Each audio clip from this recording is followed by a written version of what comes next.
Rage fueled Kung Lao's thirst for revenge.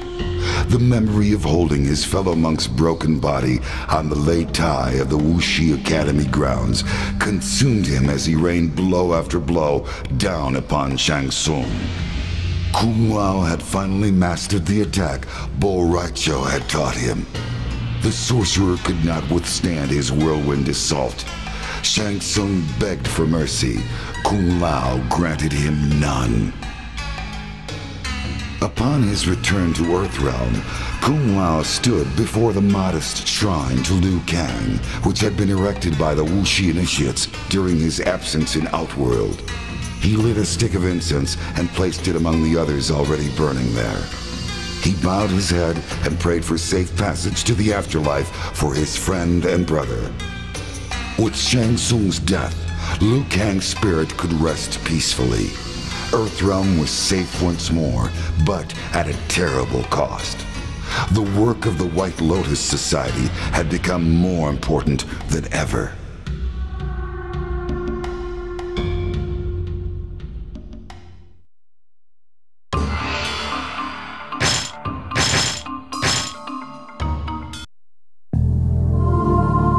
Kenshi had finally caught up with Shang Tsung in Outworld. Years ago, Kenshi had been manipulated into releasing the souls of his warrior ancestors. Shang Tsung had consumed those souls and left Kenshi to die in the tomb. The ordeal left Kenshi blinded, but the sword of his ancestors led him out of the depths. To redeem himself, Kenshi had vowed to free his ancestors from their captor. He cut Shang Tsung down with his ancestral sword, and a blast of souls was instantly released. The spirits of the warrior kings re-entered the sword as Kenshi held it above his head. His duty fulfilled, he could now return to Earthrealm.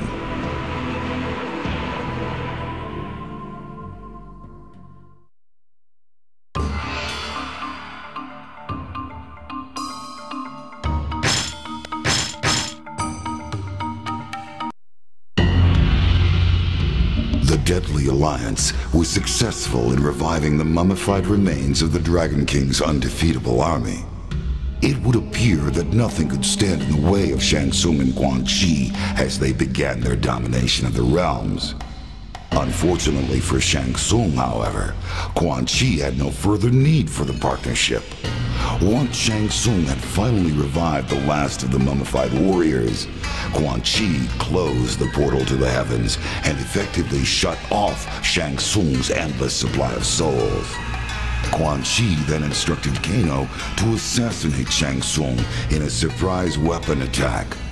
With their captor cut wide open, the thousands of souls Shang Tsung had consumed in the past spewed forth and swirled around the room. Quan Chi came to the realization that if Kano could so easily turn on Shang Tsung, he could also turn on Quan Chi himself. Quan Chi used his sorcery to drain the life from Kano and left his body where it fell. Immediately, one of the lingering souls shot into Kano's body. To Quan Chi's surprise, the man standing before him was no longer the black dragon thug known as Kano. Kano's body now contained the soul of the Shaolin monk, Liu Kang.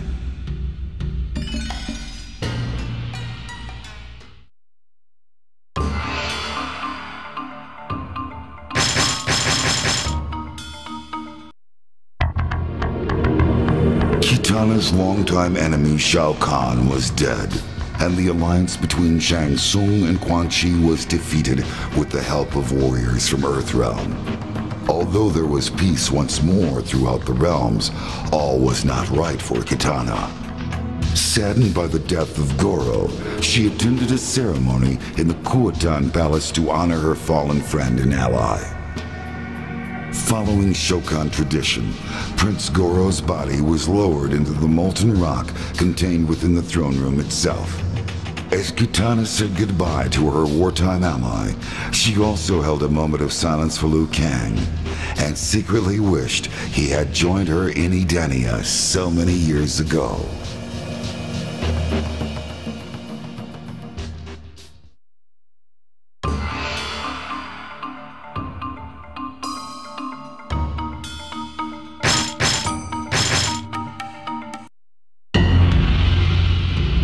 Kano and Sonya had fought before.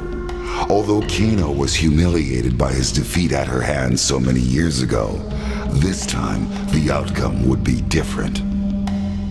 Kano had stolen Quan Chi's amulet at the request of Shang Tsung. With the amulet in his possession, Kano came to the realization that he was now in total control of the revived undefeatable army. Rather than hand the amulet and the army over to Shang Tsung, Kano kept them for himself and used the army to ambush Sonya, ending their long rivalry once and for all.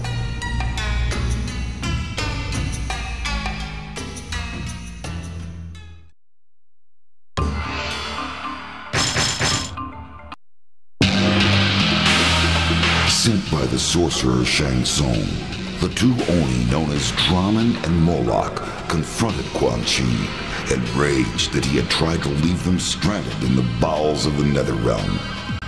In the battle that ensued, Draman leapt at Quan Chi, and both combatants stumbled into the inner sanctum chamber. Moments later, Draman emerged from the chamber, altered from his previous form.